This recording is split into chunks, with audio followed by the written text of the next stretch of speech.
Hey guys, and welcome to the next video and session. Today, we're just going to be going over the major liquidity zones to piggyback off of last video. So as you can see on the chart here narrated above, every significant high, every significant low is a major liquidity zone. As you can see, anytime, here's another one right here, anytime a significant low or a significant high is taken out, you can see exactly how the market reacts. Here is when it began, all-time monthly low, all-time monthly high. Price comes down, comes up, and what does it do? It can't run this low until it runs this high because we just built in liquidity. What happens? Price comes down, takes out the low, and what do you think is next?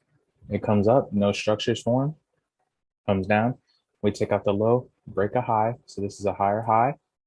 This already ran external liquidity, so we come down. We're not going to run this low again until later on because we're going to respect it. Because why? This is external. What are we going to run next? We're going to target this high. But the market's not perfect. It always builds in narratives. So we come down, we push up, we play off this block. So what is that? It's the same thing we went over in our last video. A failure to create new structure. But what happened? This is that new structural point. So this is a swipe on internal liquidity because external is here beneath this low. And then the market distills higher. So what do you think is going to happen after you run liquidity?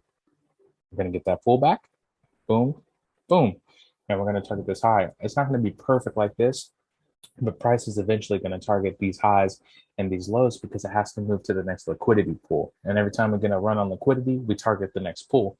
So once you take buy side, you have to take sell side, and then it distills to the next external point. And it happens on every single time frame of your major liquidity zones as I depicted in the last video.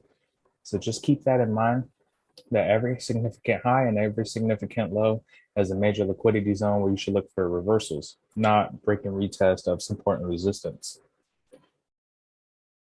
Again, every significant high, every significant low, and this is on every single time frame. You can see how we were talking about in our last video, right? Takes liquidity on an internal, that's that high of structure. We come down here, we break that structural point, but what happens? We respect it. We fail to break higher, so we take liquidity. Then we have that significant break. So this will be a protected order block. Break is going to respect this zone, right? We come down, but remember we're distilling higher. So even though that's a confirmed low and this, that's the swipe on internal liquidity because it took this structural was the first one. We get the break, it's going to respect the block, right? And now we're going to target that high. We take it out on the external level. Again, no structure's broken. We swipe liquidity. We respect the order block. And what do we get? That structure shift, because here's a confirmed low, comes up, and they confirm the low again. Now, we're going to ask, well, what's the difference with here? No structure was broken here. This was that last structural high as opposed to here and where we are in the market.